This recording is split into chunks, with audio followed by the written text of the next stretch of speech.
Well, this is a little different. This is just a little bit different. I Only don't a tad. I don't even know how to start, but you know what? This is the start now. I don't know what's Great, very happening. elegant. I don't know what's happening. Well, today's topic, we were going to discuss DVD Yeah. because DVD is very fun to talk about. Yeah, and like pretty much anyone that was interested. I've wanted to do a podcast for a long time. And was I was just talking to you about it and then it's like let's do it together. And I've then wanted to do a podcast since last week when you yeah, told me about you're it. doing it now. Never actually thought about doing a podcast before. Like, I've heard of Yeah. plenty of people Like doing it, but it's like very different doing it yourself. like I always wanted to do my own.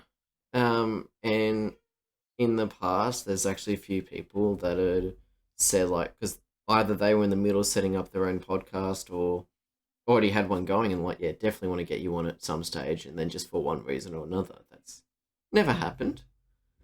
Uh-huh. But the I'm like I want to make my own. Talk to you about it, and it's like yeah, why not? Let's just do it. Yeah, exactly. Um, and definitely wasn't all done in like 24 hours.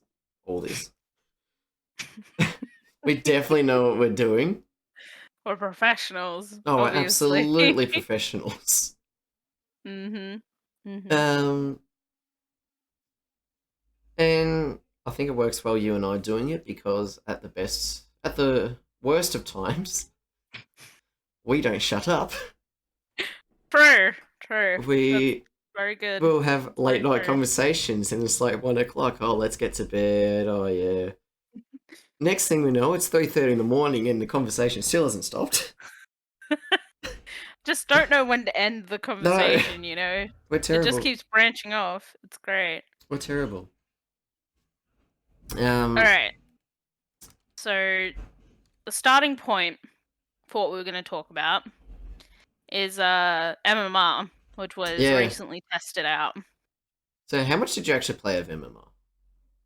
Well, funny story. I didn't really play too much. But judging off what I did play, it seemed pretty similar to the last time they did it. It was basically just a dumpster fire. See, I think the last time they brought it out, for whatever reason, I'm trying to think of why, but I actually didn't play any DBD. Oh, I wow. can't actually remember why. You just went, nah, fair, No, miss me with I'm pretty that. sure it actually might have been when Stoney's PC had died on me and I couldn't play anything, and I was waiting for my own to rock up. Ah, yeah. That makes Um, sense. yeah, so that was probably why, and so I missed that MMR session, and Mm. yeah, I've interestingly read that a lot of people and like seeing other content creators have said that like in other regions such as EU and America, Mhm. MMR wasn't noticeable, maybe just the queue times a bit. Right. I like the queue times were a little bit longer, but as far as like the games, they were pretty fair games, blah blah blah blah. But my experiences were terrible. I had terrible Yeah, experiences. no, mine were pretty bad as well. Um, I think without going, like, I can go into a few specific things, sure, but like when I'd play Survivor solo queue at least, because in a Swift you're not going to get random teammates naturally. But when I'd be Depends solo on the size queuing, of the Swift, but yeah, continue. when I was solo queuing, well, solo queuing is also the most accurate representation of people you're going to get matched with. Mm, it's true. I would get the same killers I'd usually get, but the survivors I get were, for the most part, like there were a few good ones here and there. For the most part, they were terrible. They were absolutely terrible, and I when I play killer, and I think the only killers I really tried this on was Doc and Nemesis because I think that's as much patience as I had for MMR. usually at night, which I don't know how many streams I've done a killer. My queue times would be what, about a minute? About a minute thereabouts. With MMR, I would be waiting 5 to 10 minutes minimum. And I'm like, this is no fun. And Well, it'd always be the as same survivors as well. So it's not like I'm getting matched with more accurate players. Like, it's not like that's why it's taking so long. I'm getting the same people. They're getting the same killers. It's just queue times are a lot longer. mm, I like I'm pretty limited on my knowledge because I'm purely a survivor main. So I only know the side of the MMR system from survivor sided. But Yeah, from what I saw of it, I had a bit of a different experience to you. I was actually getting a lot of console killers for some reason. I wasn't getting many PC killers for some reason, yeah, and most of the survivors I was getting were literally like they were like acting like fresh installs pretty much. yeah, I had one game, for example, where I was versing the pig, right? And yep. she put a head trap on someone, and that survivor was so new he didn't know how to get the head trap off, and he Oh, died. there was one game I had in particular, and this definitely stands out. The killer I play against is known to be a pretty full-on sweaty turd. Like, I'm not going to go name them. Not that they'd ever watch this, but that's not the point. They they were playing Legion, and they had a really strong build. It was Ruin, Pop, Thana, and Hysteria. You know, the Nemesis perk that makes people oblivious when injured. Yeah, yeah. And then the add-ons was, I think, the extra duration of his power, and then the one where it causes the broken status effect, so they can't be healed. Mm. One of the survivors on my team, this Bill, insisted on healing me instead of working cooperatively on a generator while Ruin was up, while I was broken. Well, appreciate his commitment, to be And honest. it's not like, oh, the rest of the team were all Megs and only one of them was broken. And like, oh, I'm the broken Meg, you can't heal me. I think it was like a Zarina and a Feng were the other survivors. And you can see Meg is broken. And then Mm. we actually didn't get the gen done because when he came over to heal me, the gen was on about 15%. He stood there the whole time till it got to about 80-85%, which is when the killer came over. He crouched behind me the whole time wanting to heal. He didn't once want to do the gen. And Oh wow. like one of the other games, I got left to die first hook with Kindred up. Because two of them were hiding in different corners of the map. So it wasn't like the killer was near one corner. Um, yeah, it wasn't like the killer was in one corner, so that survivor was hiding while the killer was over there. They were in opposite corners, both hiding in a corner. And I'm like, what are you doing that's productive? Mm. And I Yeah, mean, like oh sorry, you no, go. you go. I was gonna say like with the survivor thing, like getting left on hook, that just reminded me of how I remember that same game I was talking about with the David, the Yeah, other random survivor I had, he was a Bill.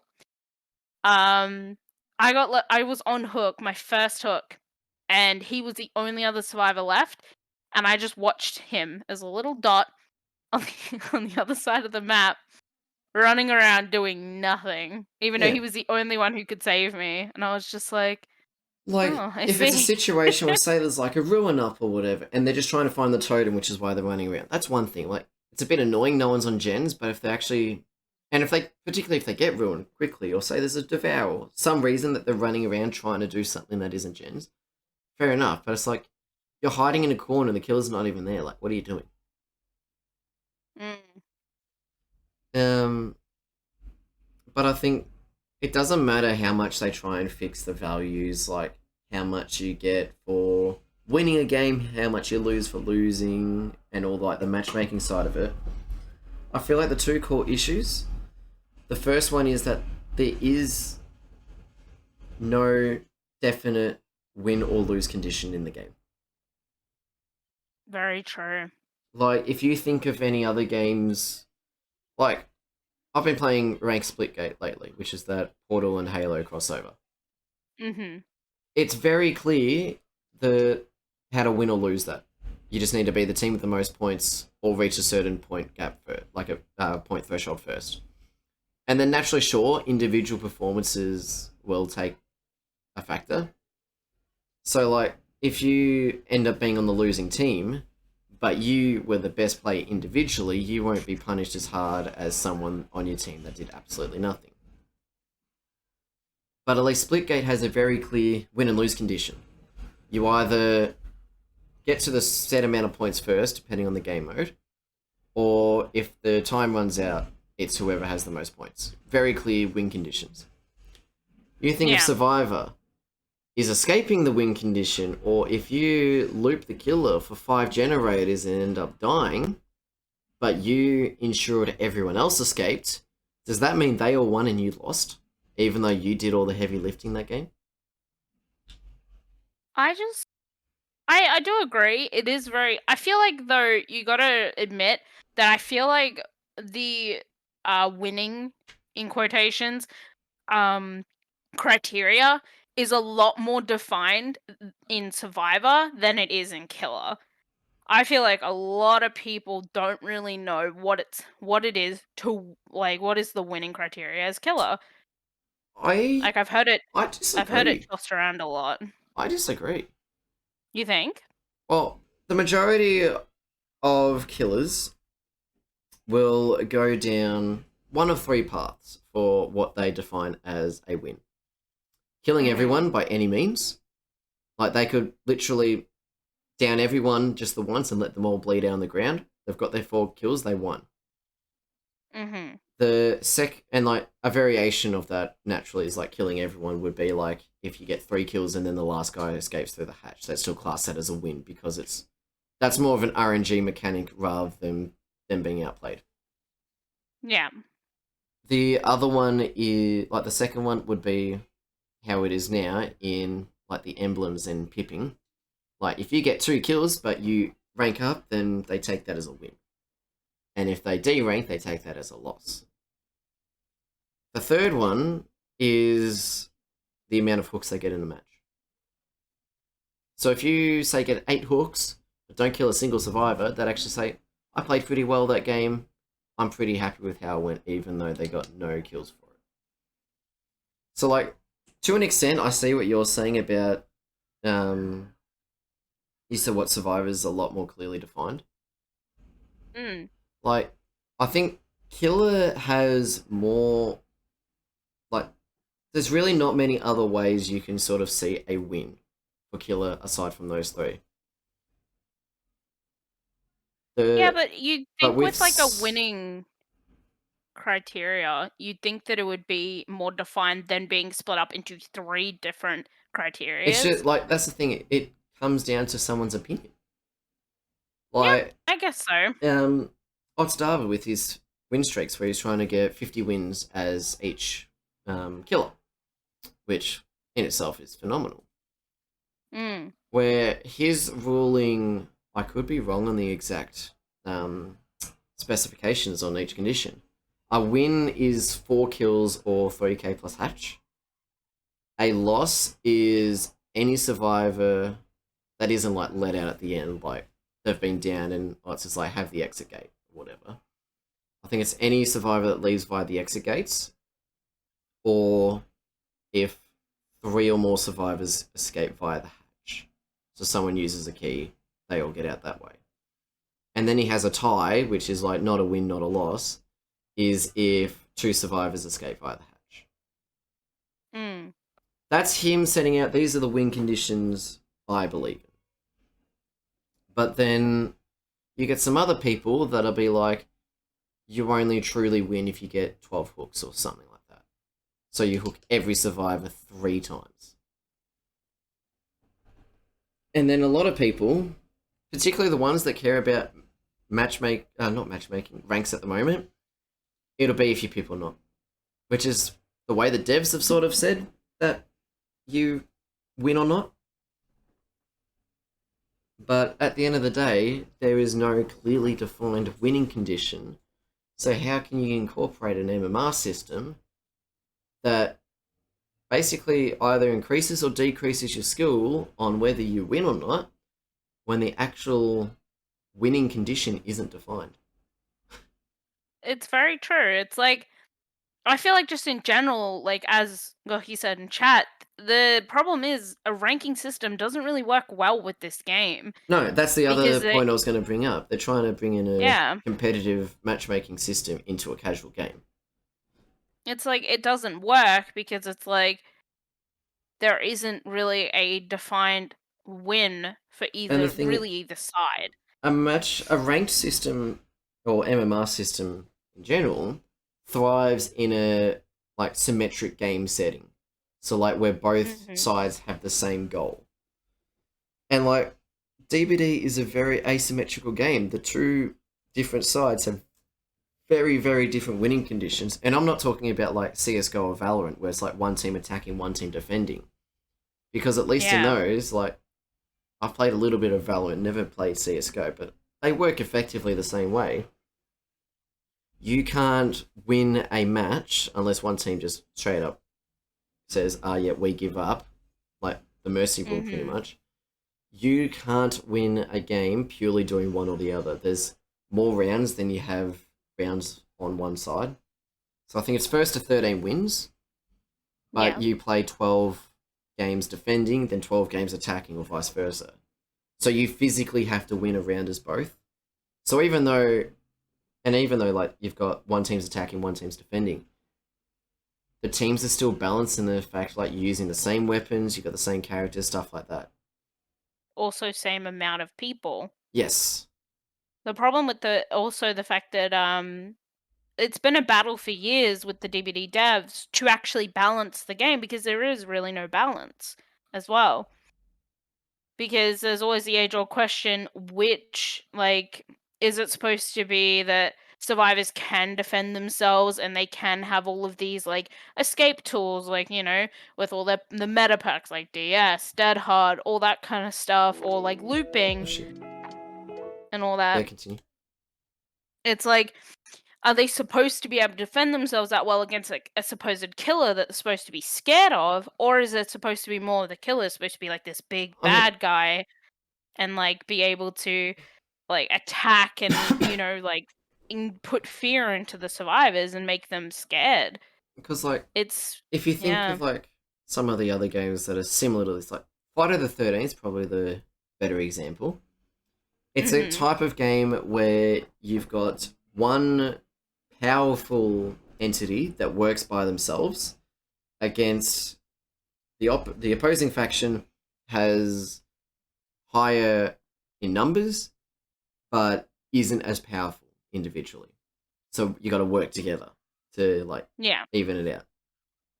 And if you think of Friday the 13th, Jason is a monster. Like he will kill people very quickly and is so much, in most cases, a lot stronger than the what is it, counselors they're called. Yeah. But Counselors. the counselors, when they work together, can really put up a good fight. That's what the whole essence around is. You've got the one faction that's individual but very powerful and holds the minority, but then the majority are weaker individually, but they need to work well as a team.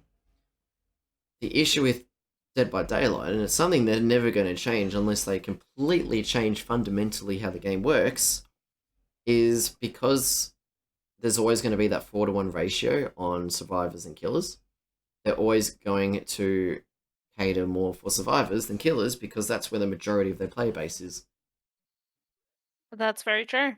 You've also got to think of the fact that with DBD, it's actually a real struggle to work with your teammates, like to actually work Yes, together in solo queue.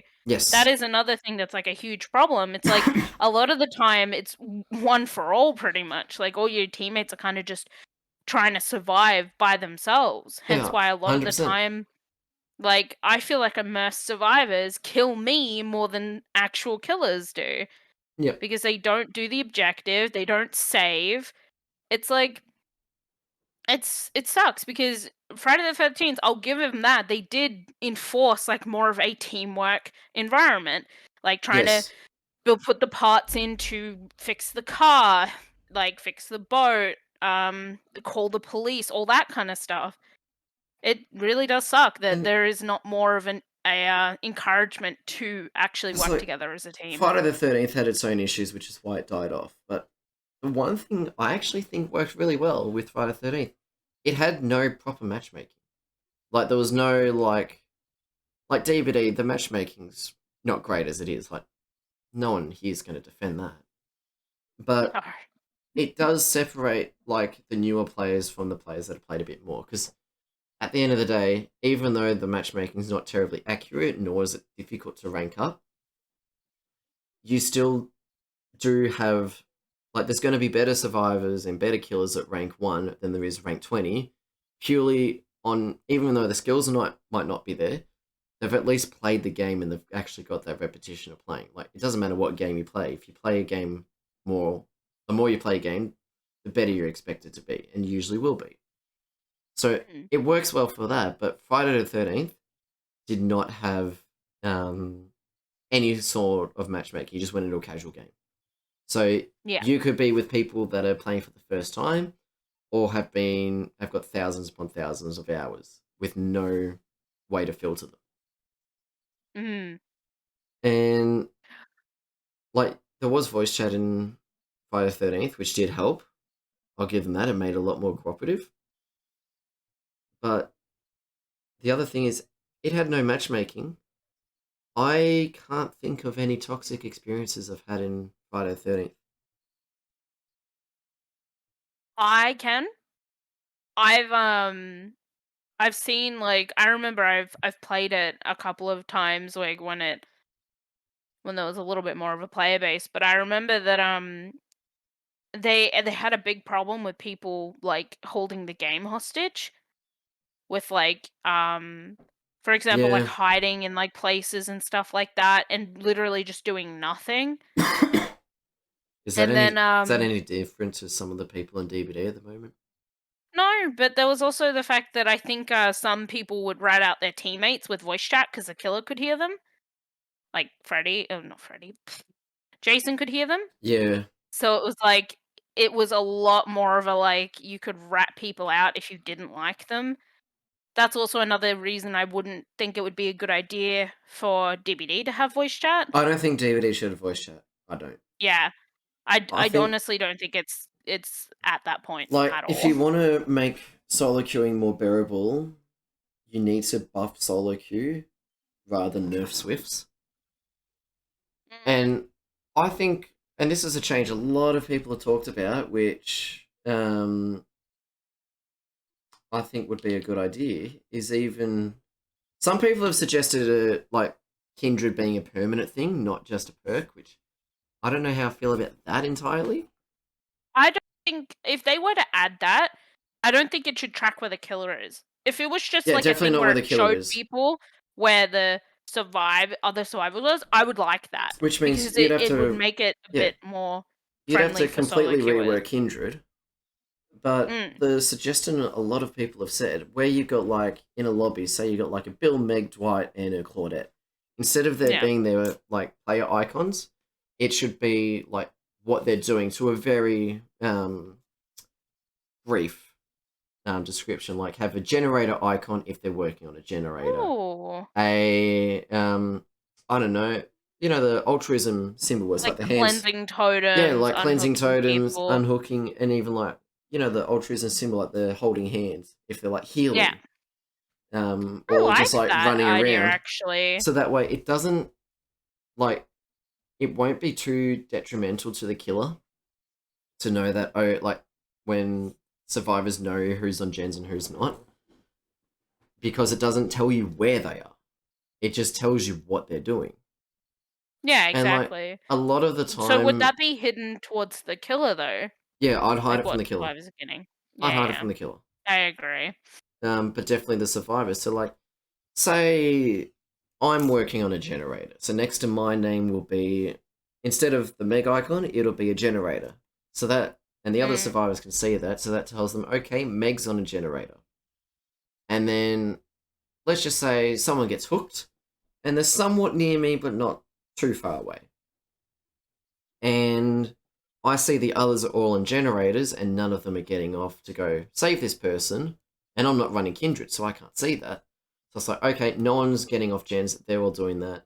I'm going to go and save them. Or if I suddenly see, like, say we're start of the game, and you don't know who the killer is. Naturally, at the start of the game, you have no idea who the killer is, so you're looking out for any sort of visual audio cue. And a lot of the time, the longer you go without seeing one, the more likely you think it's going to be Wraith, Myers, Stealth killers, yeah. Ghostface, yeah, the stealth killers. And then you see everyone's on gens, and then suddenly you see someone's got the running icon, so they're running around, and then they get injured, and you're like, okay, the killer's over with Claudette. Something like that. Yeah. So at least I that way, definitely it doesn't add yeah. anything to Swifts. Like, most Swifts play in comms, but even still, the ones that don't still have a relatively good idea where one another is. Mm. But it would buff solo queue, and I don't think it would take too much away from the killers. Because in that situation, when particularly at red ranks at the moment, at the start of the game and you chase a survivor off a generator, more than likely the other survivors are probably working on gens. Mhm. So it's not actually changing anything from the killer side. I think that'd be a really good idea just to help the flow of the game more, so Yeah, you know which survivors are doing things and which are just doing nothing. yeah, Like, it would be really useful, and it wouldn't even be that much of a buff either. It would literally just be more of like an awareness thing of what your other teammates are doing. yeah. And as you said, if they're in a Swift, they'll be able to know that stuff anyway. Yeah, like if we're in a four-man Swift and comms, Mhm. what difference is it going to make to say I'm on a generator than to seeing an icon in the top that says Meg's on a generator? Yeah, pretty much. But it's like some other potential solution I've seen instead of MMR is, do you remember the original way to rank up where it was blood point based? So it was 10k blood points to pip. Yes, I do remember that. A similar system where you uncap each category. So at the moment they cap at 8,000. Uncap them, and you then have to hit a certain blood point threshold before, like, to pip. So let's say it for surviving killer, you can get more than 8k in a single category, but Mhm. you have to hit a certain blood point threshold in order to pip. Like, let's just say, for the sake of a number, 20,000 blood points to pip. So that Right. way, let's be honest, a lot of the time, if you get chased around the whole game, say like 4 or 5 gens, everyone escapes, you die, you're probably only going to safety at best, maybe DP. Because like your boldness and your chase points look phenomenal, but they cap at 8k and you didn't get much else. Yeah, But I've let's noticed just that's an say issue, yeah. if you get tunneled out the whole game, but you let the other survivors do all the gens, you'll probably pip because let's just say you got your 20k purely in boldness. So you didn't touch a generator, you didn't escape, you didn't get any altruism, you just led the kill around the whole game and got all the points for the chasers. You still pip because even though, sure, you didn't survive, didn't do the objective, you enabled the rest of your team. And then, as the other survivors who would have been sitting on gens the whole time, they got no blood points for being chased or for doing any healing stuff because naturally they couldn't. But they would have been on gens the whole time, so they would have got heaps of blood points from doing gens. Just a question with that. So if you didn't have them capped, would you still cap the amount of blood points you can earn to 32k? How would you determine that? Would you still have it just 32 cap? I would honestly see like the average blood points from people, like have it uncapped and just see the average, Mhm. and then go from there. Because you wouldn't want to say cap it at 32 when you see most people are averaging like 40k. Yeah, but then wouldn't that bring the problem of like people maybe holding games hostages? hostage. The other thing I Sorry. was thinking of that could help with that is because a lot of Mm. games already have a timer that the match has to be completed by. So if Oh, really? survivors don't get the generators done and escape in a certain period of time, let's just say 25 minutes. Most games take about 10 to 15. So Mhm. 25 minutes, if they haven't done the generators and escaped, it's like endgame collapse, they die. Hmm. That could work. Because more often than not, it's going to be the survivor holding the game hostage. Like if you say you've killed two people at 5 gens, the other two survivors are probably going to be hiding until the other gets found. Mm. So at this stage, the killers shouldn't be punished for playing well. And that way it's incentive for them at least to try and do something, because if they don't, they're going to die anyway. And that'll also stop people with uncapped blood points from farming. I probably would maybe put it at 20 minutes per match. I think maybe Yeah. Like 25 would be a it would bit be a too number you have to long. play around with. I just know most games Mm. on average take 10 to 15. Like you do get some long games that things do progress, like a really competitive game. But yeah, it'd be a number you play around with. But I mean, I'd love to see them completely change a lot of the perks in the game to mess around with the meta. Because there's Mm. 100 odd perks for each side at the moment, thereabouts. We 95% of the time or so, it's the same 10 perks on both sides being used. Like, Yeah, it's definitely like I feel like they definitely maybe not touch the perks that are good already, because it's like if you refreshed all the perks and made them all different, it would be very hard to not redo things you've already yeah, done. But definitely would love to see like a couple of like the survivor and the killer packs that never get used. yep. That would be I would love to see them do something different, like Beast of Like, Prey. there's even one change they can do right now, which honestly would not take that much work. It would just be Mhm. it would just be getting the value correct. Is when a exit gate's not being worked on, the progression regresses. Like what Ruin does to a generator.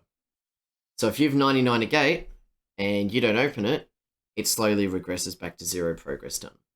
So because endgame collapse, for killer and survivor can bring in a lot of strategy in place, like your blood wardens, like it's more intense. And it can work really well for killer or survivor depending on the situation.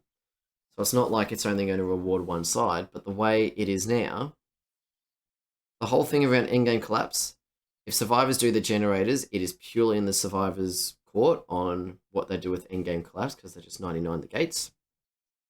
With killer, all they do is shut the hatch. Killer can open the gates though. Killer can open the gates, sure, but how often would a killer do that? I mean, if they have an endgame build, like Yeah, with Blood Warden. but at least if you have progressing doors, it stops the whole meta of 99ing exit gates. Because then if you 99 an exit gate, and particularly if the more often than not, the killer's not going to hook someone, like get someone down right next to an exit gate when they're 90, like as survivors are 99 in them. More often than not, the killer's not going to be in a situation where they can even open the exit gate, which then, if the killer opens the exit gate, it's one borrow time save, there you go, everyone's out. But at least if you make the exit gate progression regress, it forces the survivors to either commit to saving early or opening the gates and starting the in-game collapse. It doesn't let them just 99 the gates until they're all ready to leave. But wouldn't you argue that 99ing the gate might be a counter to some perks that involve endgame? True.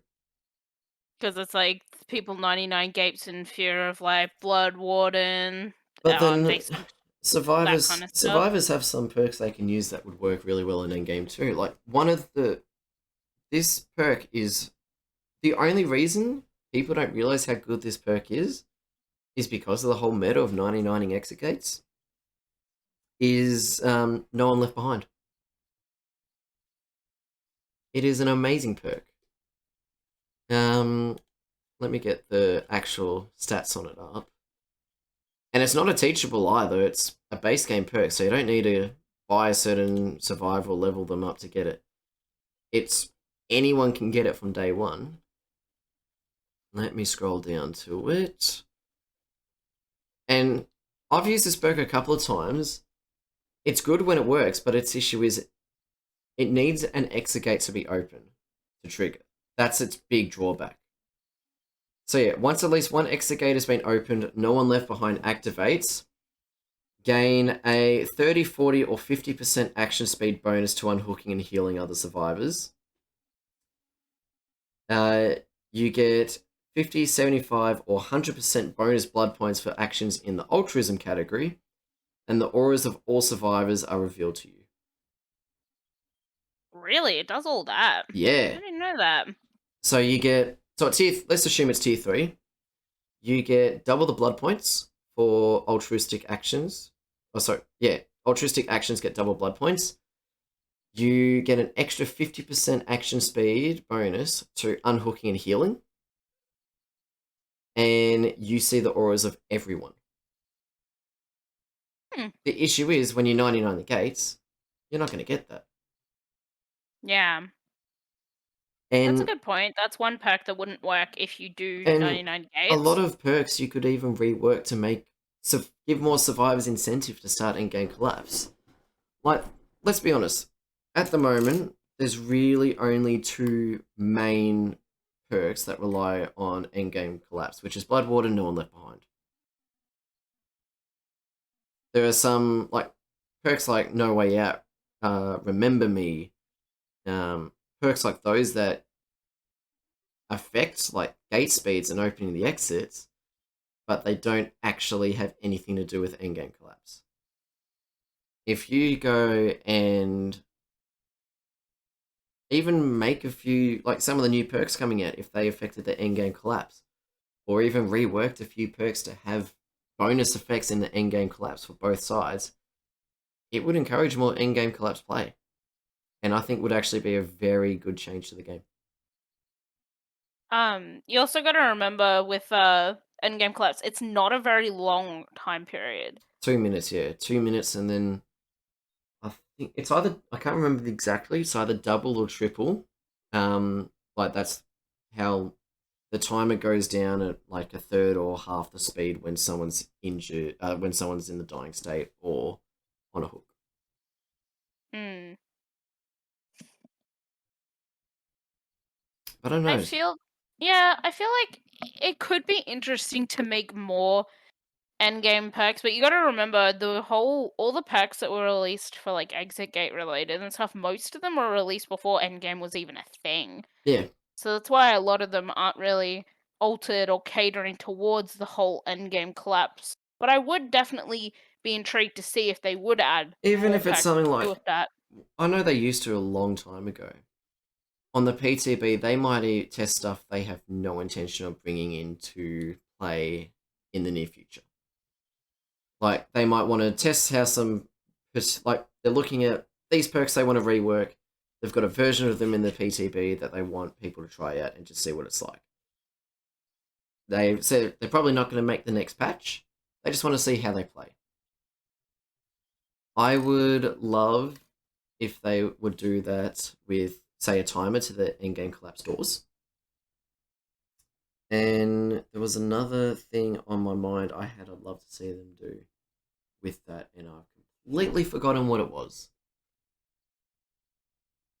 While you're thinking of that, I just wanted to add real quick. I wouldn't mind if they added an option to add like a physical like countdown timer, like not just a bar Yeah, to like the end game I collapse. think Because I always I think the reason they don't is because the fact that it slows it can down. slow down. Yeah, Mm. I mean, wouldn't that be not that hard to do if they just slowed down how the timer works? that's too much work for behavior. But I want to know. Ugh, But that there's, movie. yeah, like they could do a lot more around it. Um, but no, there was a idea I had for something I'd love to see them do on a PTB with no intention of actually putting in a live servers, and I'll remember it at some stage. Good Oh, question. yes. What do you think of some people suggesting removing bloodlust? No. Not Why not? unless you. The issue is bloodlust is a band aid fix for a mechanic they need to address. Mm-hmm. Which, like, I don't get bloodlust that often when I play killer. Usually, I either leave a chase if I know it's not worth my time, or I get a hit within the time needed. Mm-hmm. The issue with bloodlust is because some of the loops are still pretty strong, they need that band aid fix to let killers actually get a hit. So I What think about bloodlust is a result of poor map design, to be honest. mm, true. What about like letting some killers have bloodlust that need it and others not? What would you think about that? I disagree with that. So do you think it'd be like a so you think all killers should have bloodlust and not just some? All or none, yeah. Okay. Yeah, because I heard the idea being thrown around, and I honestly don't know what it would be like if they removed bloodlust. Because I feel like it would. I mean, that's something you could always do on a PTB. Make it Mm, known you have no intention of putting it on live servers. You just want to see how it would play out on a PTB, mm. which I think a lot of people would freak out, saying, "Oh, the devs are going to remove bloodlust next patch, blah blah blah."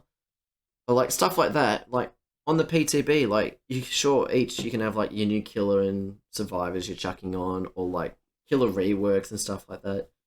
But at least for PTB, say like these changes aren't going to be in the near future. We just want to see how they play out. I reckon that wouldn't be a bad thing for the devs to do. Yeah. No, I think that'd be a good idea. And with the bloodlust thing, I wasn't saying like some killers would be unworthy of having bloodlust. I was saying more like maybe taking off the ability to get bloodlust from killers who have stronger kits and keeping it on killers who are a bit slower with their kits. I I don't know. mean, yes and no. The killers that struggle the most and kind of need bloodlust at loops are the 110 killers than the 115s. Yeah, so like But Huntress, stuff the like issue that. is, of the 115 killers, they have a mechanic in their kit that is meant to help with those loops. So, like a nurse, who's a lot slower than a running survivor, has a blink. Hag has a trap she Mm. can teleport around. Huntress has her hatchets. Spirit has her phasing. Deathslinger has his gun. Um, twins have their knives. And that's the other thing. What would determine a stronger kit? Well, probably what killer is like matter is more what I consider having like a Yeah, stronger kit. like the killers that need bloodlust most are the ones that move slower, but they have the mechanics that are meant to help them already. That's fair enough. I'm just throwing ideas out Yeah, there to see what you think of them. no, that's fair. There's something Yeah. else we should talk about. Pinhead. Yes. Okay, Pinhead. I'm very sad that they're not releasing a survivor with him on release, but I've heard talk of the fact that apparently there is going to be a survivor, but it's not going I've to be at the same heard time. rumors that they plan to introduce one at some stage, but they've also been saying the same thing with Leatherface. Yeah. I don't think it's an issue not bringing in a map, I'll be honest. And I mean, the devs did say in their 5-year anniversary stream, which is also before the Resident Evil chapter, that they plan to release 2 new maps this year, like in the next 12 months, and the rest will all be map reworks. One of those 2 maps is the police department. So Which was a mistake. I'm kidding. there's a lot wrong with that, but that's a whole other issue. Yeah. But it means that so they have 4 chapters, or at least 4 new content killer survivors, whatever they plan to bring in each year. First one was Resident Evil. Mm. Second one is Pinhead. That would mean with the police department, one of the next 3 DLCs will have a new map. So if they were to add a new map now, it means we'd get nothing till the middle of next year. Just map Damn. redesigns. So that's why I'm actually not too upset. Yeah, that's fair. The fact that they're only doing 2 new maps, because it would take a lot. Yeah, And absolutely. the It'd take fact a that lot. there are some maps that are, like, outdated now, it would be nice to have them be reworked with the same love that the new maps get, Yeah, kind of thing. 100%. Anyway, Um, Pinhead. yes. Pinhead. I So, don't think what either do of us you have played the think? PTB. I have not, So but I we're have purely seen going. Yeah, gameplay. we're purely going off Yeah. gameplay. Mm. From I really like the fact they've breaking away from the mold they've got a lot of the past killers set on, which is weak map pressure, very strong in chases. Mm. Like you think of, so these are the killers from most recent to oldest they've released, and they all fundamentally play the same way where they're really good. Well, most of them, I'd say what? Having a look at these, we'll go the last 6 killers, excluding Pinhead. 4 of Mhm. them play the exact same way, essentially, which Nemesis, poor map pressure, great in chases. Trickster, poor map pressure, great in chases. Twins just play very differently, but they don't play a very entertaining way. Nope. Just Blight, Blight's a good killer. Like, just putting it out there, like, good map pressure, pretty good in chases. They Executioner, did right with that one. Pyramid Head is another one. Strong in chases, can lack a bit in map pressure. Deathslinger, same thing. And Yeah, then, it's like, very true. a lot of the other killers you got. Clown. Clown. Doctor. Um, Trapper even. Lacking map pressure, but are pretty decent in chases. So the fact they're One thing, breaking away from that mold with Pinhead, I love. yeah, one thing that's definitely going to be a bit of a toss up when they bring it to live, I think you mentioned this to me as well, is definitely going to be the add-ons. Oh yeah, the I add-ons feel are like, nutty. yeah, Oh, the add-ons are nutty. some of And the like, add-ons are very gross. and like, the one thing with this is pretty much all the killers. There have been some absolutely ridiculous ultra rares in the past, such as Eerie Mm. Head. Like using that Oh, as an yep. example. And I have no issues. Like the thing is, the ultra rare add-ons are meant to be the super strong, very powerful add-ons. The devs seem to be too scared to do that, and usually they end up being worse than the regular add-ons. We should probably explain what Oh, the add-ons. the I Pinhead's mean, add-ons are that we think are going to be really I strong. I won't go into all the add-ons because most of them is just like the recharge time is either like slightly, moderately, considerably less or stuff like that. Like your more normal ones that really don't matter in the grand scheme of things in that regard. Thanks Windows for telling me there's an update. Couldn't care less. So for those that actually don't realize, his ability has a passive effect and then one that he's in charge of. Which the one he's in charge of, he can sort of like summon a chain, which he then controls, which if it hits a survivor will bind them, which sends out 3 chains. Survivors have to break free from, and while they're chained, they can't sprint, can't do generators, anything like that. Then the passive effect is that, similar to Freddy with the dream state, this bar fills up around the survivors' names. When that hits maximum, a chain hunt starts. And a chain hunt constantly sends out those chains at survivors until someone picks up the whatever it's called. I can't remember the name of it. The lemon configuration. Lemon configuration. Yeah. And they have to hit a few skill checks with that, and that stops it for everyone.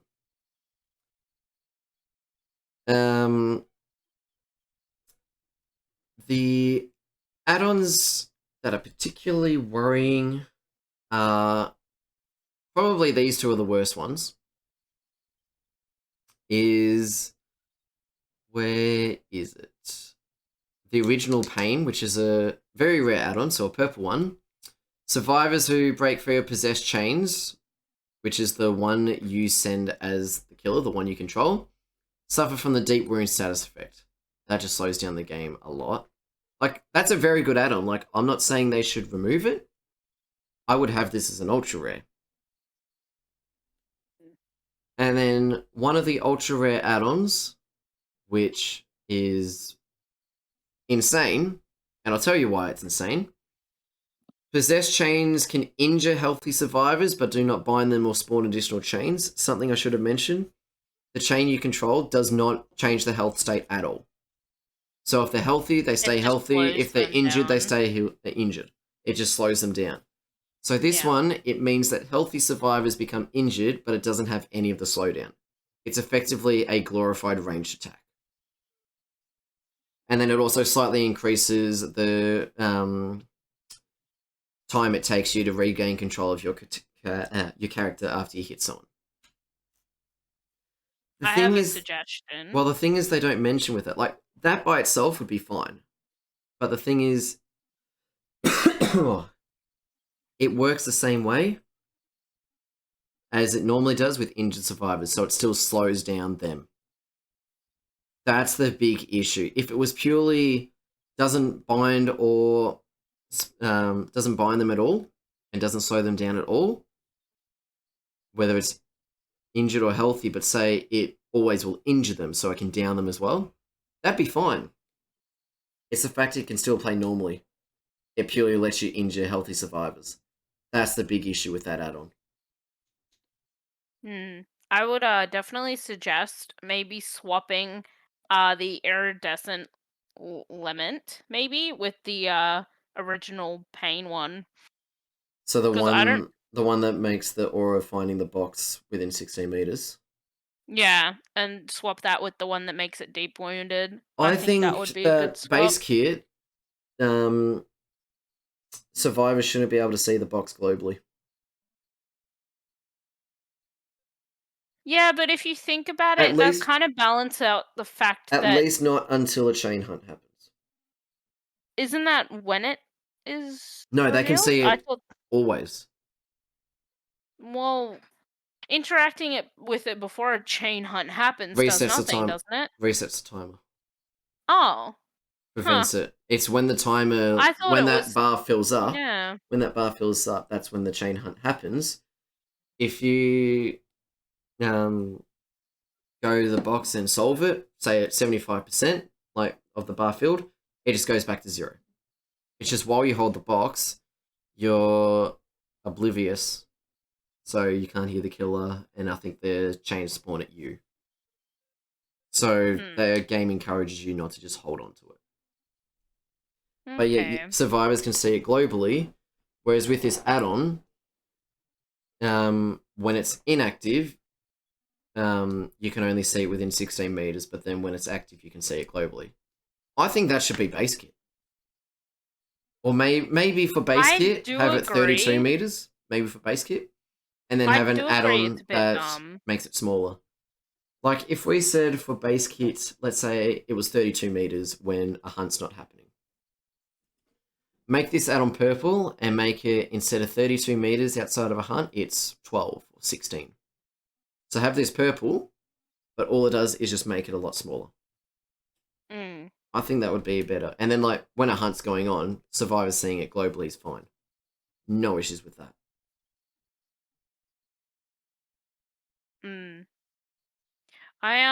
I definitely feel like it's a little bit silly to be able to see it before a chain hunt has happened. From Yep. what I understand of the killer's kit, I feel like it's a bit weird to be able to see it beforehand. Yep. Doesn't really seem like there's much point to me, so I do agree that might be better to just put that into his base kit. Yep. But I don't know about the 16 meters. Maybe still make it global when a chain hunt starts. Oh no, I'm saying Or when a maybe they can. chain hunt starts, it stays global. Like that doesn't change at all. It's when a Yeah, chain hunt isn't active. For base kit, it's 32 meters they have to be within to see it, and then with this add-on, say it's like 12 meters.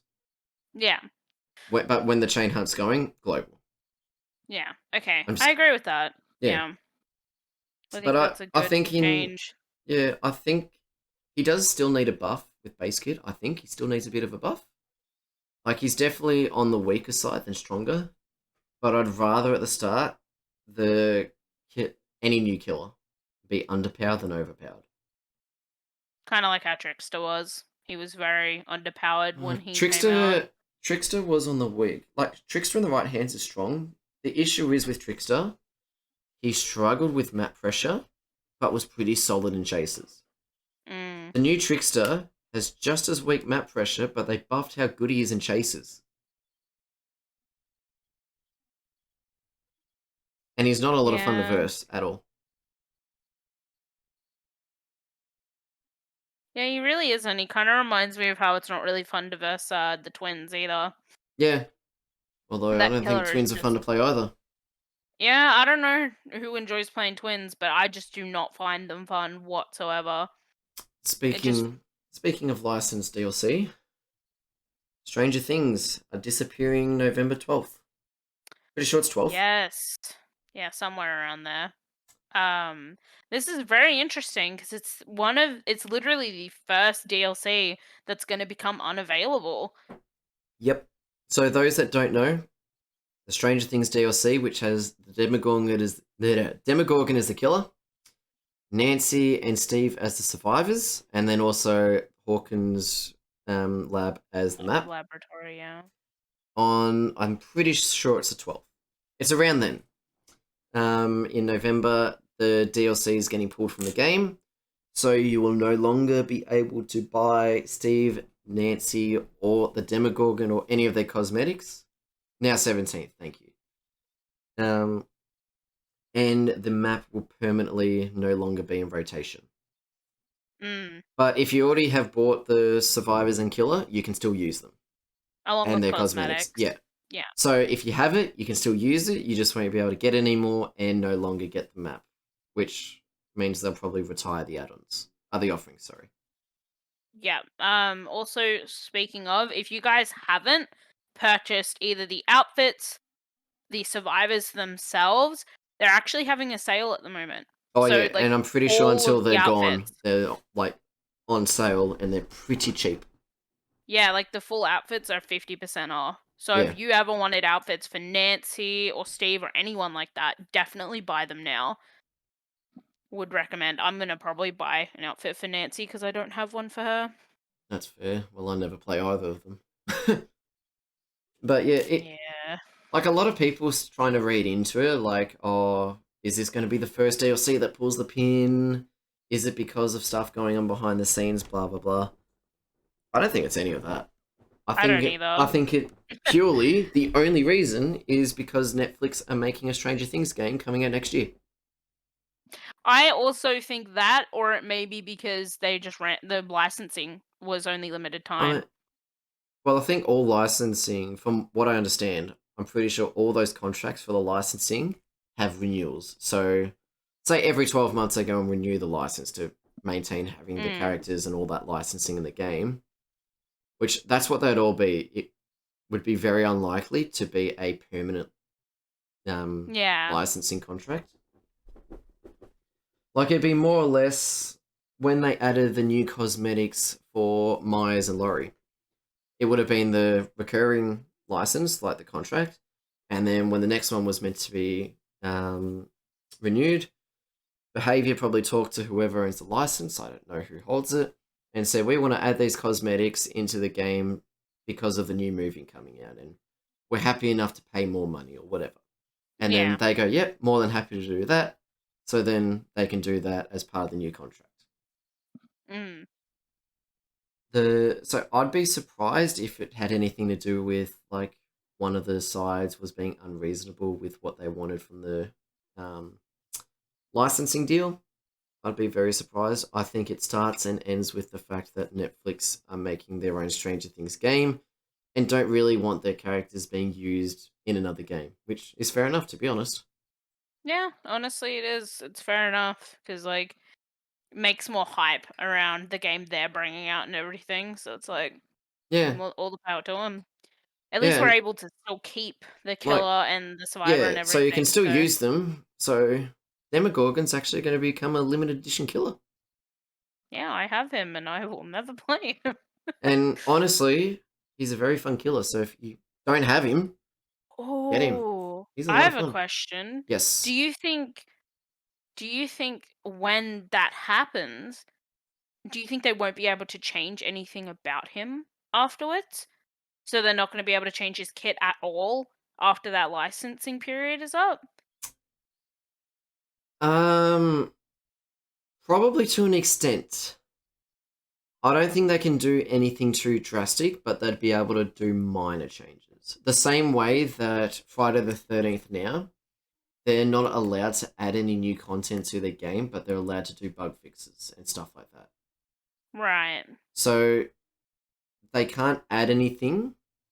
Like, yeah, so the developers of that game, they can't add any new content whatsoever, but they're allowed to do bug fixes and stuff like that. I think demo would Mm. fall in the same category. So if like there were any bugs or anything like that they could change, maybe they might be able to do balancing, I don't know. Maybe. As long as they're not changing anything except the values, like say um like the was it Black Heart, the one that reduces the cooldown on the shred cooldown on a successful hit with it. Mhm. It used to be 20%, it's now 15. Let's say down the line, like, this is underperforming, we want to boost it to 18%. They could probably still do that, I would imagine, Yeah. but they probably wouldn't be able to change what that add-on does or anything like that. Yeah, so they basically just So be able to increase they percentages can't and stuff. really change any core mechanics, but they can do bug fixes and still alter minor things. I'd imagine. I could be wrong. That would be my guess. I bet you it's gonna be like highly complained about later that I want to access the fucking Nancy and Steve characters. Why Yeah, can't I get them? particularly was it season 4 comes out, was it early next year, late this year, for Mm, Stranger Things? People watch that. yeah, Like the license for DVD with Stranger Things finishes before the new season comes out. I'm So excited for that new season so am too. I. Mm, So people are going to watch the new season and be like, "Oh, that was a really good season. I love the show." Blah blah blah. And then day by day, let's say, "Oh, there's Steve, Nancy, and the Demogorgon you can play as," and it's like, "Oh, you can't get it anymore." And they're going to get upset about that, even though behavior can't do a thing about it. yeah, And they like, probably it's just not have to behavior's take it fault out from. either. They probably just have to like take it out from advertisement and stuff, and just Yeah, say that Steve and Nancy are a limited like and survivor. They are no longer available. they're the legacy characters instead of a legacy skin. It is definitely interesting. I'm wondering if that's ever gonna happen with like Myers or Freddy or anything like that in the future. It'd be very interesting to Potentially, see. potentially, maybe, but like, you can't say no because at the end of the day, if the two parties like, if it does happen, it probably won't be for the reason that the Halloween franchise is making a game. It's probably not going to be like Yeah. something like that. It'll more Mm. than likely be a dispute between behavior and whoever holds the license. Yeah. Whether it's the amount of money, what they can do with the license, who knows? That's the only real reason I can see, or unless something really controversial happens with some franchise, but I doubt that. Mm. So I Fox Interactive own the rights, okay. There you go. yeah, yeah, yeah. Okay, that makes But sense. that's just using an example for that one thing. Yeah, well, what was I gonna say? I'm kind of sad that Demogorgon didn't get more outfits before uh he's getting discontinued. Because doesn't he only Yeah, have like 2 cosmetics, like he two ha- full ones? he has his defaults. He has his prestige. He has the Well, yeah, very obviously those. questionable one, and then he has the chain one. Yeah, I know that Yeah, one. yeah, the Oh one that looks like god. he's been having a very eventful Saturday night. Oh my gosh. Yeah, that's the one. Yes, that's a great name for it. Looks like your average penguin All night. right. Yikes. Oh. If you were to get a horror franchise on DVD, what would it be? He wishes. Oh, that is I actually a good I question. can't really say because I don't watch much horror. Uncultured. So Shaking my like head. I can't really have an opinion because I just don't Oh, have enough content. I know one. I want Actually, no, sorry. Alien. I can think of two actually now. I can actually think of two. Alien is one. Yeah, Alien would be a sick DLC. I'd love And that's that. one I can see actually being practical as well. Mhm. Like they could even do they can make Alien like the Xenomorph a because in the games it's very much poor sight, good hearing, isn't it? Mm. I Make the Yes, it alien, is. make the Xenomorph just to be different, doesn't have very good eyesight, but its ability revolves around being able to get a lot more audio cues when out of chase or something like that. And yeah, that's a good point. There's a game releasing soon, so they won't go for it. Rip. My The other dream one that I shuddered. know is a huge fan favorite, that is one I'd love to see as well, is Until Dawn. Yes! Until Dawn. Oh my god. I know they wouldn't do it though because it's PS4 exclusive. Yep, they But won't. I was so depressed because I originally thought when I saw the fucking snowy teaser trailer for the twins, I thought dead set it was gonna be Yeah, a Until Dawn. I was so excited for it because I'm like, it has to be. And then it just disappointed me and crushed my dreams. So because you would naturally have the Wendigo. yeah, obviously. And I think the two survivors It would would have be to be a two Mike and survivor Sam. DLC, and it'd have to be Mike. Like, if you're only going to add one survivor, it's going to be one of the two.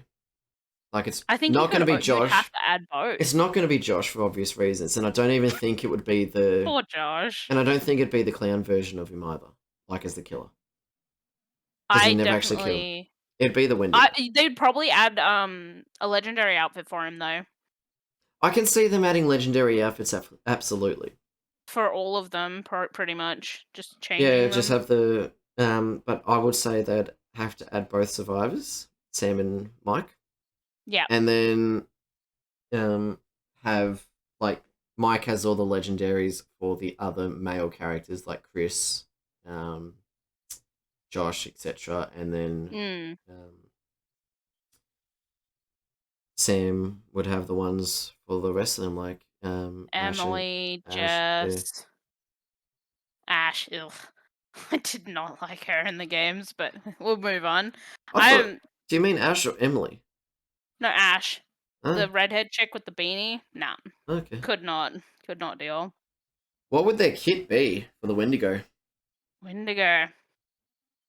I definitely feel like it'd be kind of hard to do, but I feel like it would have to be something to do with wall climbing. Yeah, It would the have to be something like that the because that's what. only other Yeah. thing I could think of is say like an ability that charges up over time. However, if you incorporate some way that like maybe have it the same way as like the static blast for Doctor, like something that happens over time, and it sends out like a True. pulse or whatever that lets you see like through walls where a survivor is, like within a Mm. set range from you, as like a detection thing. You could even have it like Nemesis. You know how he has the zombies. You could have a smaller Wendigo around the map Make the as survivors into well. cannibals that attack their own teammates. Oh God. Have that for sacrifice survivors. Make them and into have them, Wendigo. yeah, and have them Ooh. with the similar AI to the zombies. Yeah. By the way, we forgot to mention this with Pinhead, but I really like his Mori. Oh His yeah, Mori he's hands down looks got the best sick. Mori. Hands down got Yeah, the best Mori. I don't it's have any so overlay really badass. to bring it up, You but could just show the screen if you wanted, like just um, you know what, I can figure out something. Let me get up YouTube. What's the bloody yeah.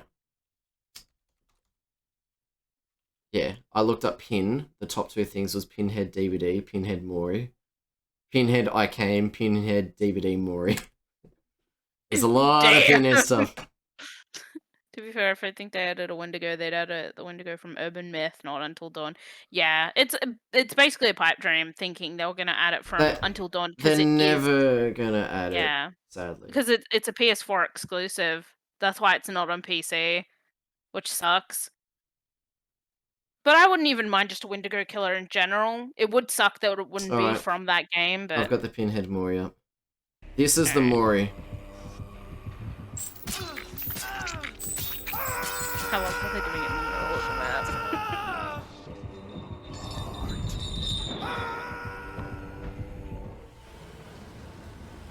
That's the Mori.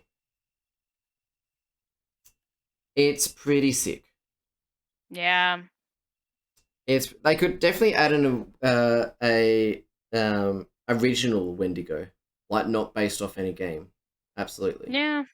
It would be a question though, like if they were gonna do that, would they add it with the survivor or make it a solo killer thing? Because They it's could like probably add a survivor. just a And just random one. yeah. I mean, outside of the licensed chapters, not a lot of the survivors and killers actually interact with one another lore wise. Yeah, I think I'd be really interested in a DBD like single player game, like going through like the lore of the different killers and If stuff. they I like, I feel like they're gonna get to the stage with DVD. They're gonna have to add a they're gonna have to make a sequel because it's gonna get too clustered. And I Do you really reckon, think they'd make a second game? yes, more money, Oh, more people buying a new true. game. And I absolutely would try and incorporate a DVD story mode, like a campaign. Make your own survivor that has to do all these different things revolving around different killers, and then you go and like interact with the other survivors, learn their perks, so you can incorporate them to your own survivor and try to deal with these different killers, whatever, something like that. Silent Hill. But I don't Silent know. Hill has video games Yeah, after it. They're just very old. yeah. There's Silent Hill video games, absolutely. Needs a reboot. I agree with that. I remember like way back I would watch my friend play the Silent Hill games. They were so good. I definitely think that'd be a sick game to remake. I wouldn't play it because I'm a bitch, but I would definitely watch someone play that. So now, Too many boob ladies. Is there too many though? is there ever? Yeah, exactly. Um, what do you want to go on to next? Hmm. I'm not sure actually. Let me think.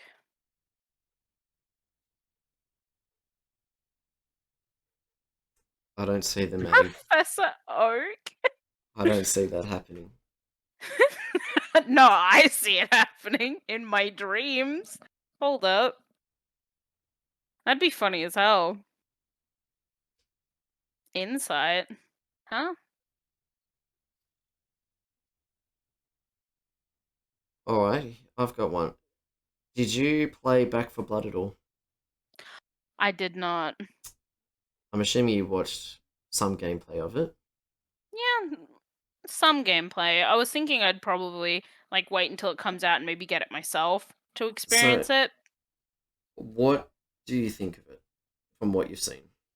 I feel like Left 4 Dead needed some kind of like more updated version of it because that's what Because a lot of people are it comparing is it to. well, it's made by the same developers. The Yeah, developers of Left 4 Dead were sick of whichever company made the game. They got sick of them not doing anything, so they left and made this game. that's good on them. Yeah, So it I plays very much yeah. like Left 4 Dead because that's basically what it's inspired of. Made by the same people. I don't think I'd ever buy it for a while because obviously AUD prices are Oh yeah, through it's 90 the roof. bucks. Yeah, $100 Um, for a Left 4 Dead I clone. thoroughly enjoyed the game though. Does it have a lot more polished like stuff to do with it, or is it very similar to Left 4 Dead 2? I mean, Do you think? I haven't played any Left 4 Dead games. It's definitely a What? lot more. It's definitely a lot more like graphics wise. It's definitely a lot more um, realistic and um, like very modern day graphics as opposed to like some of I'm the games like still that. I'm still struggling to get over the fact you've Yeah, never listen. played Left 4 Dead 2. Um, How? How did you not play it before? but it is very expensive for what it is. Yeah. But I enjoyed it so much. Like they only had two of the potential campaigns and then the multiplayer mode. Mm, But I'm interested to see what they um, do with it. I'm hmm. very interested to see what they do with it. Because yeah, I played it a fair bit. I did the campaign a few times, Better investment. done a fair bit of the Yeah, multiplayer, and I really enjoyed the game. it's fair enough. I don't really have much to comment on it because I did not play it whatsoever. Yeah. I was a very sheltered child when it came to that BTV. No, I I can didn't really tell. touch it. Yeah. But I can kind of gather what kind of gameplay would be just based off the fact that it's heavily around the Left for Two Left for Dead 2 Yeah, and developers, so yeah, so that's why it's very much Left 4 Dead like because it's made by the same people. yeah. It's Yeah, for like sure. Death Garden was in a lot of ways similar to DBD because it was made by the same people. I really wish they did that game right. I feel like it was done an injustice. What about that other game that came out? The one that was like that high school one? Oh, there's been a few. There's last year. Yeah, That's one of last them. year. That never Pretty really took sure. off. Um, then you've also got Oh, where is it? Blackout Club. See, I don't know that one. Where is it? What's the name of it? I wanted to play Blackout Club. That game seemed so fun, I'm trying to find the name of this other one. but it was Yeah. so expensive, so I was like, eh. Um, no, that one was free to play. Last year. Home Sweet Home. Apparently still alive. I don't see anyone playing it. Home Sweet Home's the more recent one. Okay. That's one thing that is a real struggle for people who live in Australia. The fact that most games are so expensive. Oh yeah. It's actually Oh so yeah. crippling how expensive games are for Australia. Yeah. It's actually so sad because it's like unless you've actually got like a really good job that you have that extra income to spend on games, you miss out on a lot. Because it's While like, while on the topic of Australians getting absolutely ripped off by our terrible currency, yeah. free to play games and in-game purchases, something you wanted to talk about. Oh boy. That's a large can of worms you've just opened. So what I wanted to talk about with free to play games is how a lot of the times with those games, if you've got the income, you basically end up spending more money on those games than you would any game you'd actually buy at full price. Yeah, Have you noticed that? because if let's what's a did you ever play Zombie Farm on the phone? I did not. Uh, but like you think of those kind of free games where it's Mhm. like to get these currency or whatever, like say get 100 gold, you pay a dollar and you get 100 gold, and there's like for 500 gold you pay 2.99, like whatever. And you look at that and like $1, $5, $10 isn't that much. So it's like, oh, I may as well get it. It adds up very quickly. Oh, boy, it does.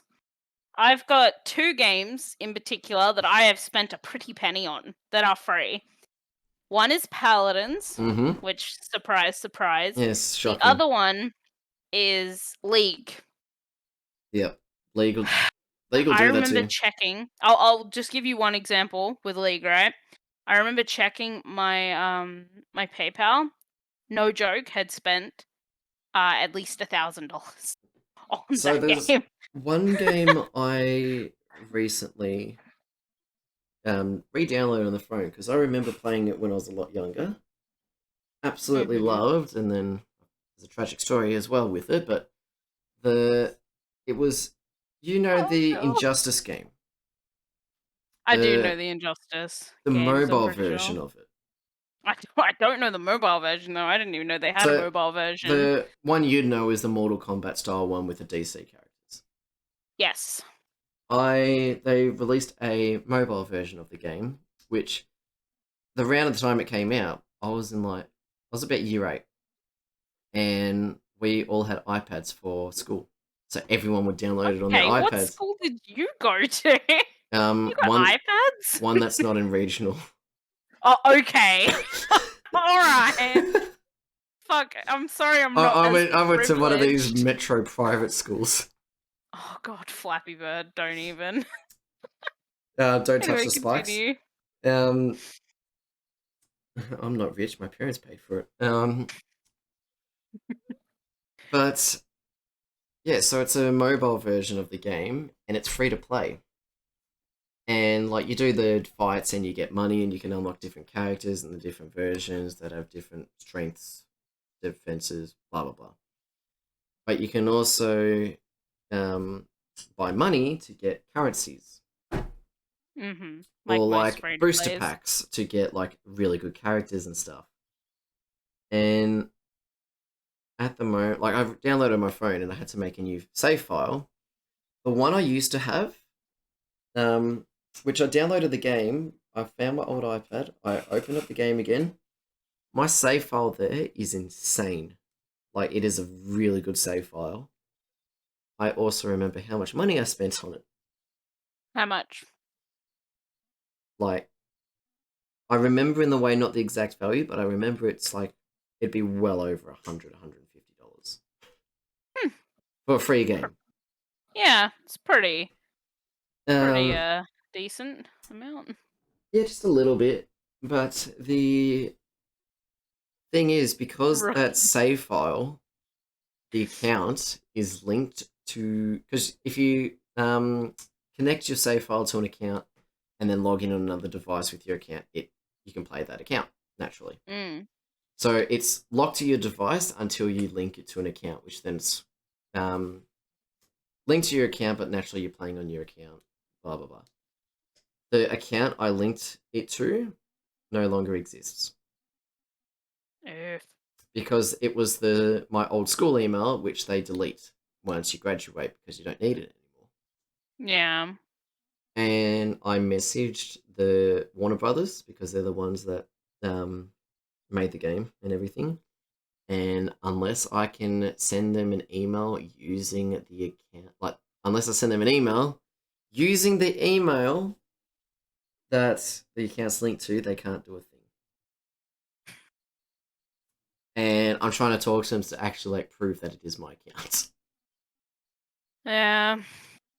Hopefully Um, you can, but that kind of stuff is annoying. That reminds me of how I oh, what was it called? It was like Ubisoft or something. I forget. It was, hang on, let me look it up. but yeah, like that's probably maybe that with Paladins, which admittedly I haven't spent too much money in Paladins. Um, Mhm.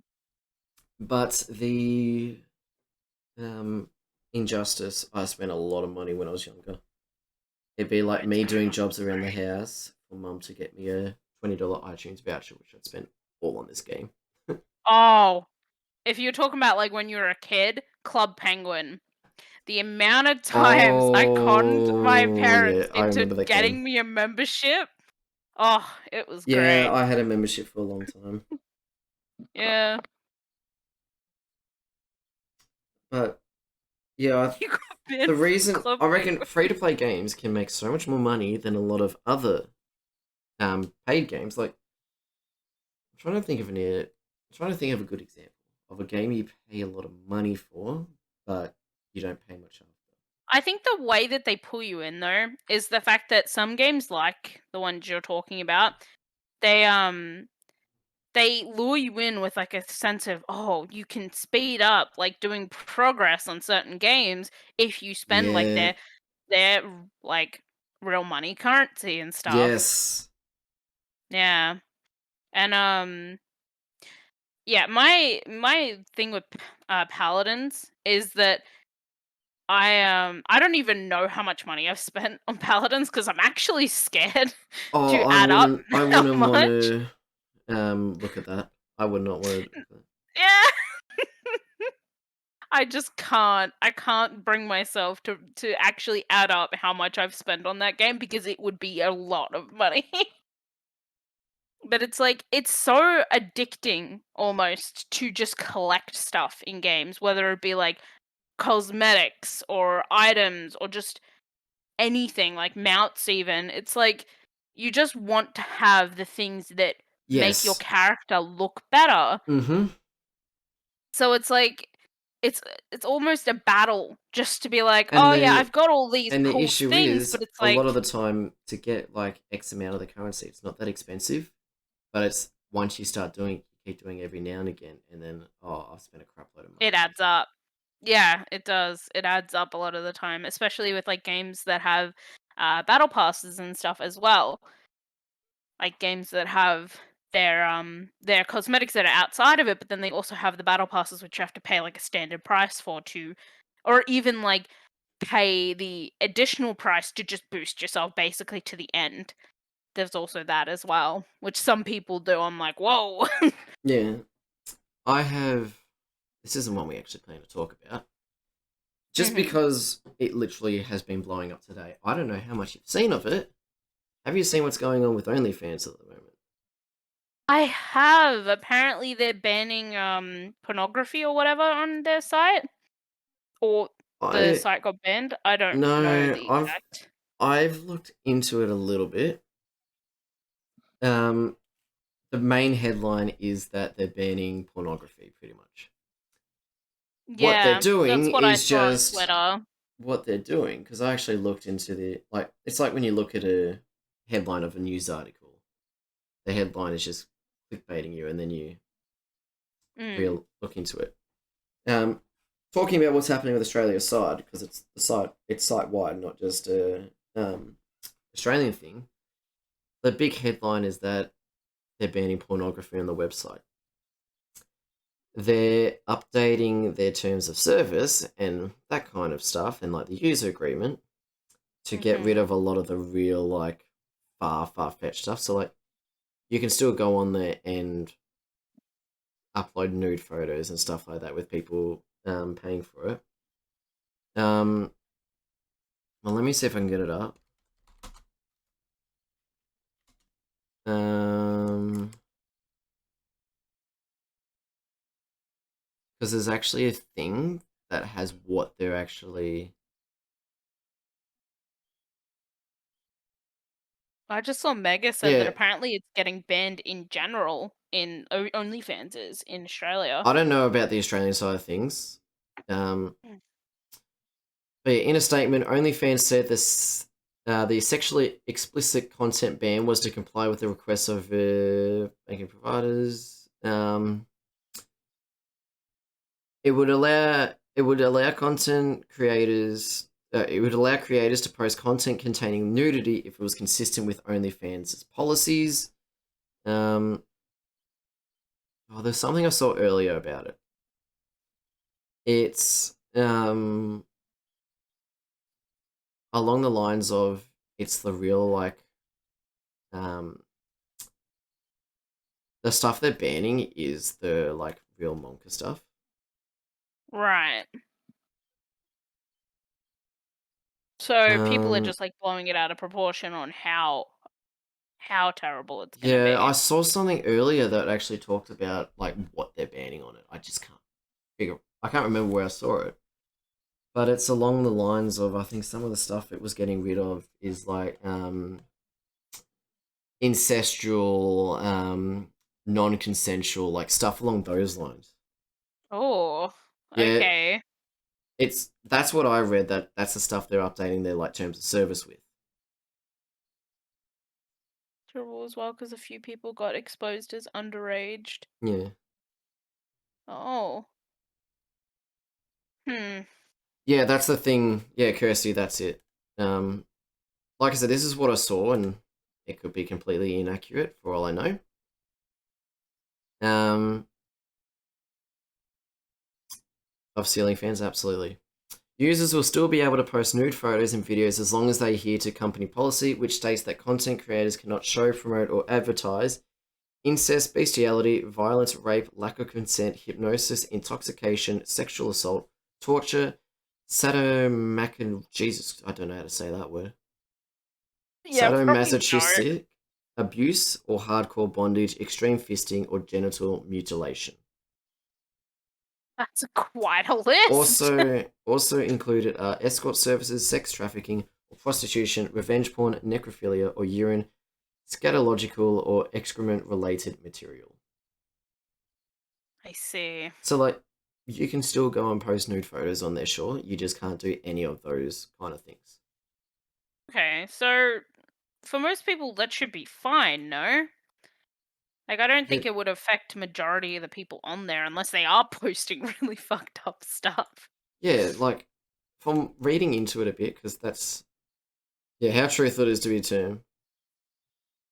And you would have Yeah, thought it would have gone right? That against their is terms of service, but at the same time, they probably that's it's probably seems not like common something they thought of at sense. the same at the start. Like, assuming that's actually what they mean. Like, this is all speculation, but if that's the case, then it's not as big of an issue as what people are saying it is.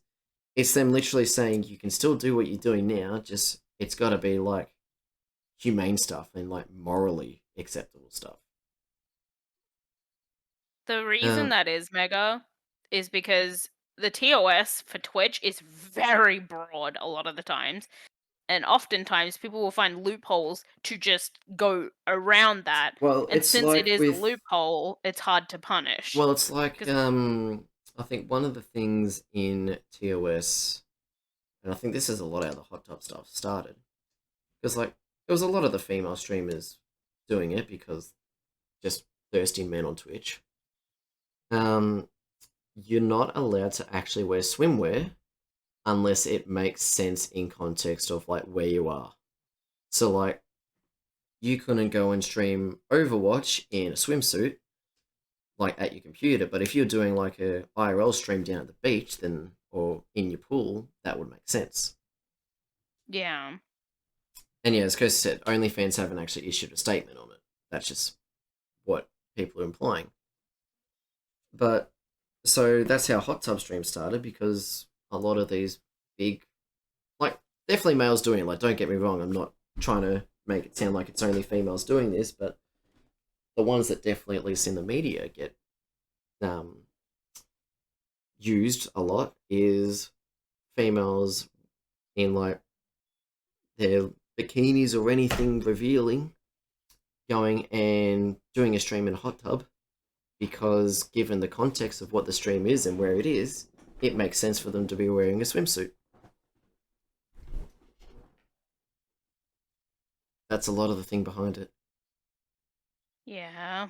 And so many people are like thirsty. Oh, cute girl in a swimsuit. Better give them money. That's how a lot of it Yep. is. Like there definitely be other factors, but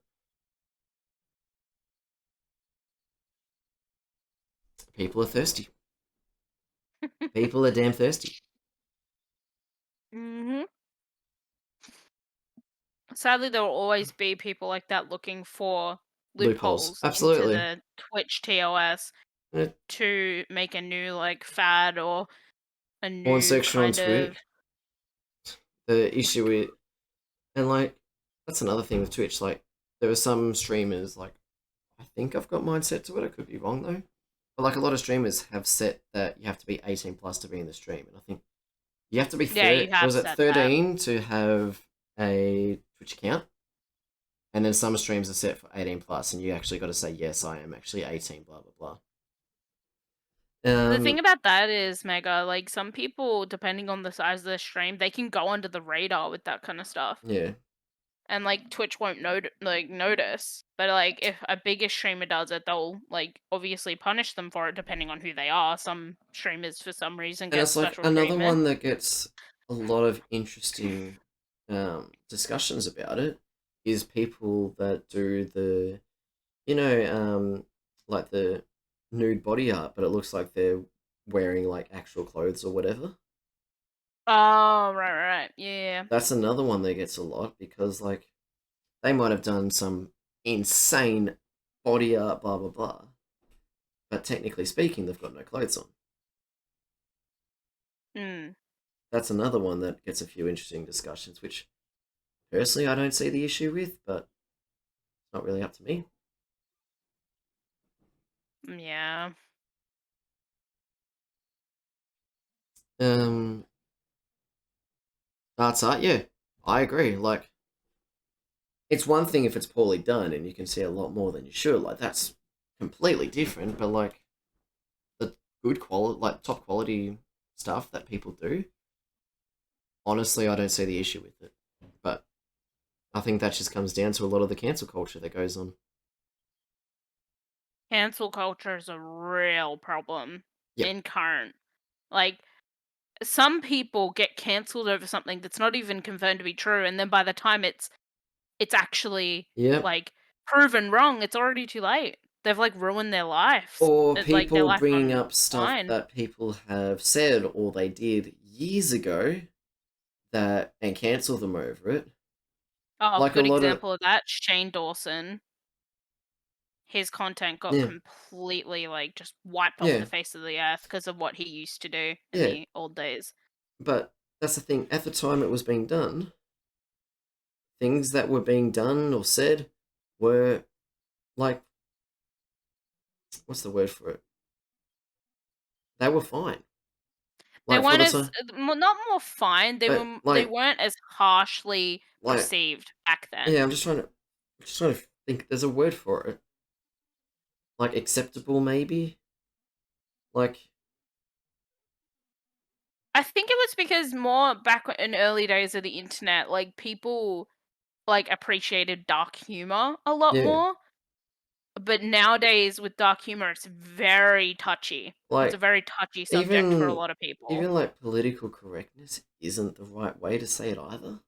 No, it's Like there not. is a certain way to say it. It's like the content you could do back then was a lot more acceptable because of the way the world was back then. Like, Yeah. and then so the content they've made is acceptable at the time, but then years down the line where things happen, like homosexual jokes is a good one. That's actually a good example. Mhm. Um, People way back when something wasn't appropriate or whatever, they go and call them gay. Or like, oh, Yeah. you like that, you must be gay, blah blah blah. Nowadays, you get if someone did that, absolutely cancelled on. Back Yeah, then, pretty that was the much. norm and fairly accepted. And like, if someone's done that in a video from 2013 or whenever, when that was actually like more of a norm, then someone in 2021, oh, they did this years ago, cancel them, ruin their career because of something that was Yeah. actually appropriate at the time it was done. One example of someone who got falsely cancelled and then their career just got completely just over on like YouTube and stuff. I don't know if you ever heard of the YouTuber called Tobuscus. No, I haven't. So he was an old gaming YouTuber. He was like around at the time when PewDiePie started gaming and stuff. So it was those two were like dominating the gaming genre for YouTube. Mm. And he fell out of popularity before he got cancelled though. So he was already like didn't really have too much of a viewer base at that point. But then he had circulations of his girlfriend accused him of some pretty heavy stuff. I won't say it, Yeah, yeah, but yeah. like some very heavy things to do with him assaulting her and stuff. And then by the time it was proven that she actually lied, he whatever little viewership he had left was gone. He just stopped uploading Look after at that, look at a lot even of the though stuff she going lied on about with it. Johnny Depp and Amber Heard. Like a lot of it's still ongoing, Oh, I was so upset about that. and I'm like, still can't believe they're doing another Pirates of the Caribbean movie without him. is he actually confirmed not in it? Yeah, he's not. It's apparently gonna have. I don't know if they're gonna have someone else as Jack Sparrow or if they're just not gonna have Jack Sparrow in it at all.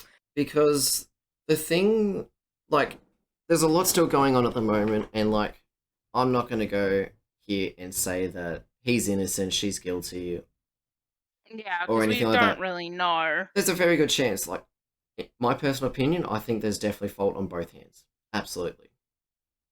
Maybe one side's a lot worse than the other, but I reckon there was a lot of things going I on think there was a both lot of sides. lies going on. Absolutely. Yeah, they're But getting rid of Jack Sparrow the thing altogether. that really annoyed me about it all is Johnny Depp's lawsuit against, was it The Sun? Or whatever the news outlet was that actually put the story saying he's a wife beater and everything, that he did the civil lawsuit against. And that was unsuccessful, so he didn't win that lawsuit. That's Hmm. when Warner Brothers, like, this isn't even the case with Amber Heard about their own disputes between the two of them. This is purely Johnny Depp with the news outlet. Yeah. And they um, sacked him from the Fantastic Beasts movies, where he's playing Grindelwald, which he did a Yep. phenomenal job in the first one. They sacked him from it, and I know the actor that replaced him. I just can't think of his name. But and this wasn't even to do with the case with Amber Heard. This was purely just the news agency that put out this story about him. The Amber Heard case was still ongoing. They sacked Mhm. Johnny Depp more or less because he was labeled as a wife beater, but refused to get rid of Amber Heard, even though their own lawsuit is still ongoing. And Yeah. Warner Brothers also are in charge of Aquaman.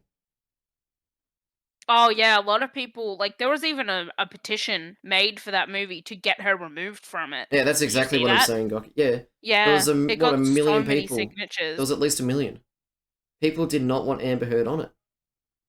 Yeah, no, there was so many signatures for that, and I'm pretty sure it still went through that she was in it. She's working on it as we speak, or it has been. Yeah, Like, it's they're terrible. working on the movie now, and she's been on set and everything. Yeah, I feel like there is a large problem. I'm not at all saying that she was lying, but I feel like there was some deception on both I'm sides about my it. personal opinion.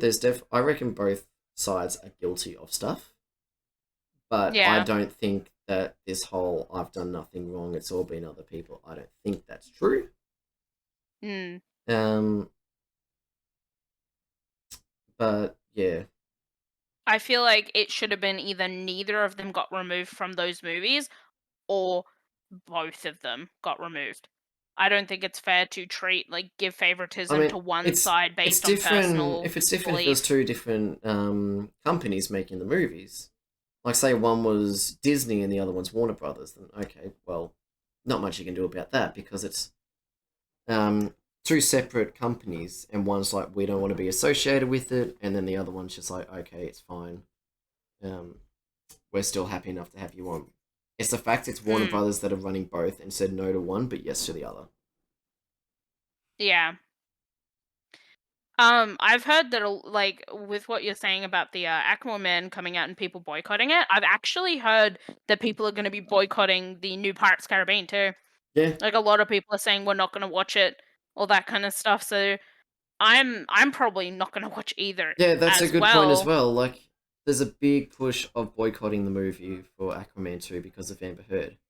And the other Mhm. people that worked so hard on that movie that are going to get punished because of the fact that people boycotted it because of one actress. Yeah. It does suck, but I don't blame them, honestly, It's for like all the boycotting the stuff with movies.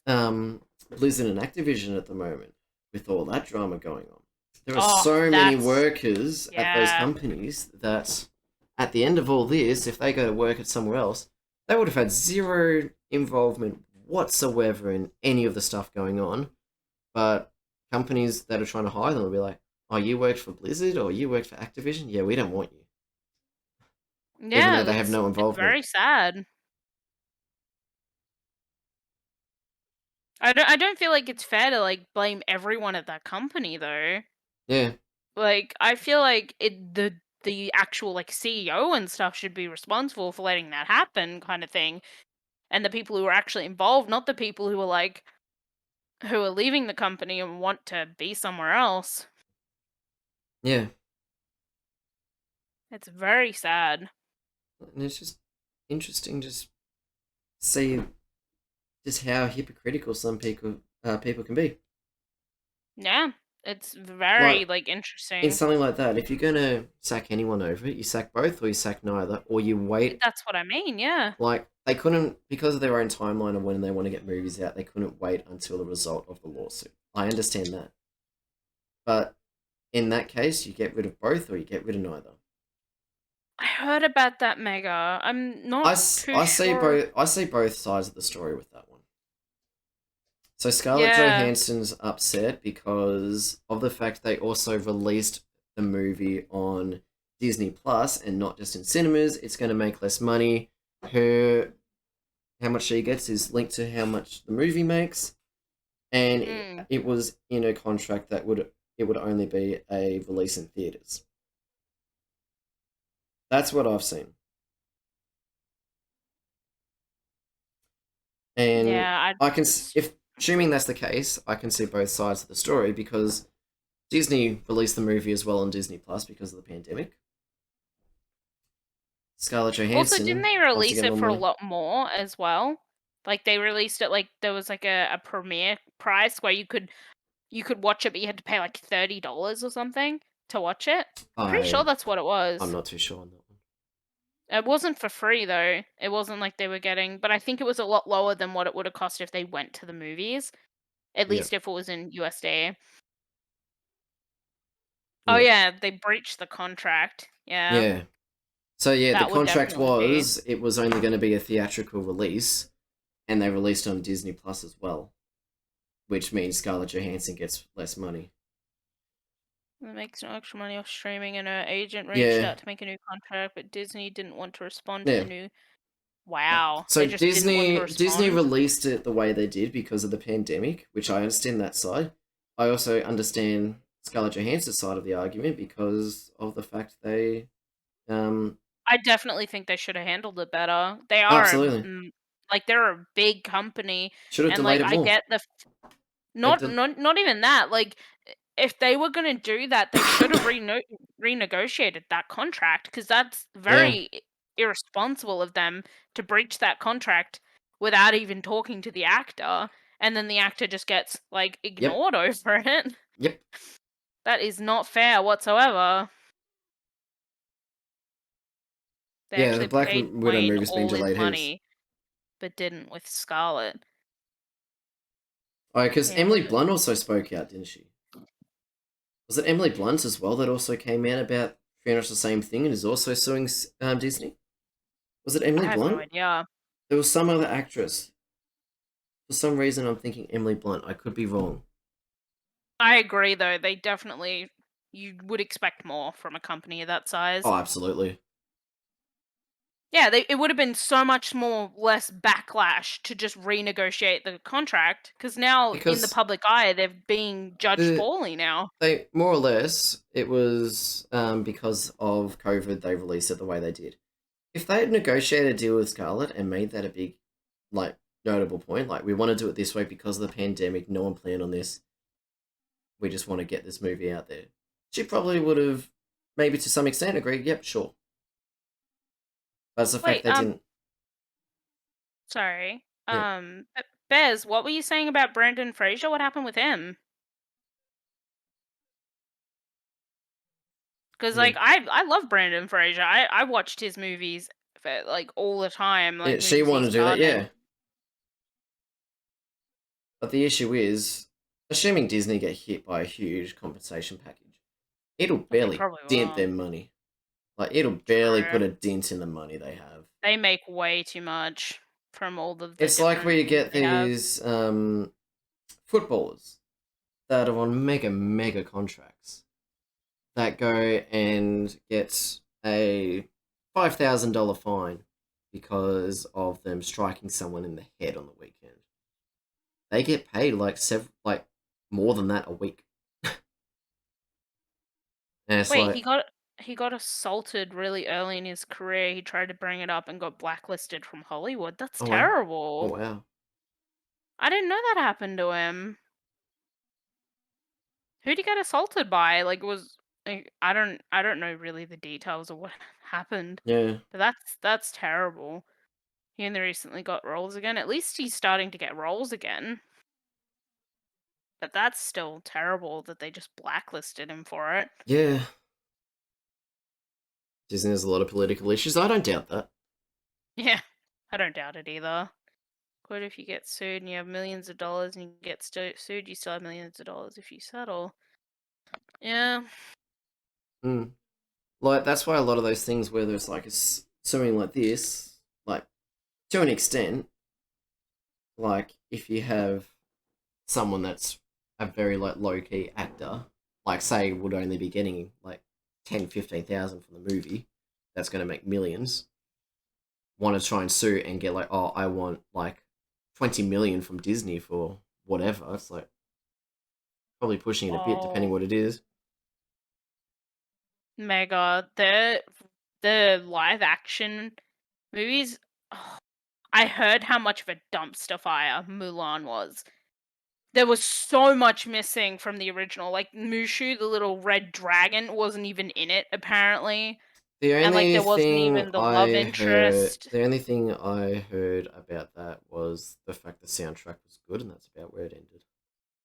Yeah, no, like they even removed the love interest, the general out of the Yeah, original one. You've seen Mulan, right? yeah. I haven't for a Yeah. long time, but yeah. Little Oh Mermaid is god, in they're it. gonna butcher Little Little Mermaid next.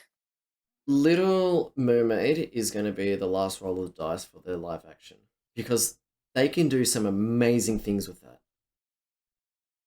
Yeah, right? Don't take Mushu away. He was such a good role in the original, and Eddie Murphy, he did such a great job on that role as well.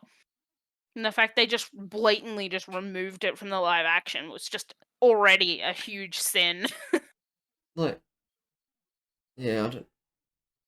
It's because they can't think of any new ideas, so they're just reusing their old ones.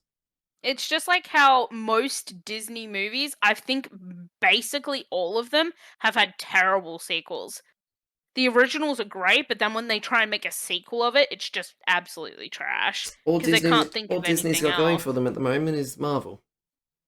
Mm, Like, pretty genuinely, much. Marvel is making them a crap load of money, and not much else is. Yeah. Atlantis, yeah, like Little Mermaid, they could, if the creativity's there, they could make it a phenomenal live action movie.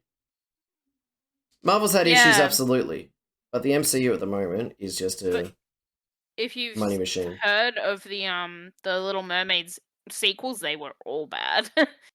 I have not heard good things. I haven't seen any of them. I've only seen the original. Most have good memories of the animated version, so most still go to see the live action. Yeah, and then they just have So bad critiques of the it live still makes a action. decent amount of money. It just doesn't do well with reviews. Yeah, Oh sadly, yeah, Gothia, that's just it's what they go it's for. beating what is it? Beat a dead A dead horse. horse. Yeah, Yeah, that poor horse. they ruined Star Wars. I haven't seen any of the new ones. I'll be honest. I watched one of the new ones, like the one of the first, like it was like a pre-sequel to like all of them or something. And that one was nah. But yeah, a lot of things going on at the moment. Yeah, it's definitely a lot. New trilogy. Okay. Um, that being said, though, that all being said, our aim for this little podcast is to have them go for what, about an hour and a half to 2 hours. Yep. We just hit the 2 hour mark. Wow, it does not feel Yeah, like it's no, it been 2 doesn't. hours. Yeah, So damn. I think we can wrap this one up Yeah, I think it went here. pretty well. I hope you guys enjoyed it. So we are aiming to do this bi-weekly, so every second week, and the live streams we will be posting onto YouTube on mine at probably on about Monday. By the time I get what I need and everything and put it up, it'll be like Yeah. just the VOD, so pretty much no editing whatsoever and all that fun stuff. Try to do it on Monday, but we'll see what my PC and internet says. Within the next week. Oh yeah, Just absolutely. It'll be, if it's not up by Monday night, I'd be very surprised. Nah, because Goki, I'm going to be doing other stuff after this, that's why. Mm. But yeah, thank you for joining. Yeah, no problem. This was really fun. It was really good fun. Yeah. Yeah, have a good one. Yeah, I will talk to you later. Bye. Bye.